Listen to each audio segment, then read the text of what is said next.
In my view, this was always going to happen. The successful revolution of 2011 was largely carried out by rival militias with the help of the French and British air forces. But when NATO forces disappeared, then the heavily armed militias were given free rein to carve up the country as they wish. And sadly, the first and foremost victims of all this are ordinary Libyans who are being killed routinely. But how come it's happened like this? Is the government not able to deal with things, or is it just that the problem is too big for them to deal with? Well, clearly, this situation testifies to the weakness of the central government.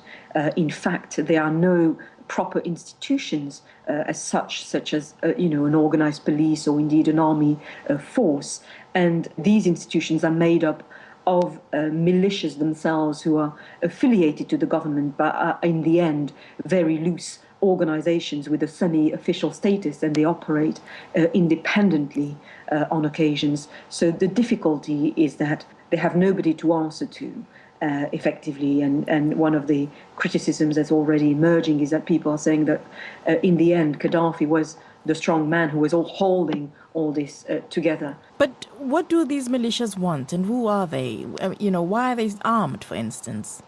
The reason why they're armed is they obviously in the midst of the revolution, they managed to get hold of some of Gaddafi's weapons. They looted Gaddafi's weapons during the revolution to carry out their revolution against him. And of course, they received help also in terms of ammunition from Western countries involved in the conflict, such as Britain and indeed France. And they, even throughout their revolution, they show the differences in what they wanted out of this their revolution, and what the common goal was. It was the fall of Gaddafi, but beyond that, they found it difficult to reconcile the differences.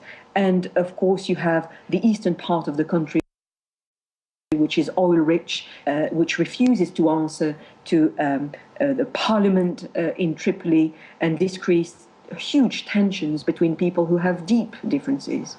Can you just address the question of what it is that they actually want? What are their political objectives? I think at the end of the day, the vast majority of Libyans would like to see a political solution brought about, and that's why we're seeing increasingly Libyans demonstrating en masse to try to bring about a stable solution and a stable situation to the country. But they are also dealing with nasty elements who are Al-Qaeda affiliated, who were largely responsible for the overthrow of Colonel Gaddafi, and they would like to have a political say, and it is creating the situation we're at the moment.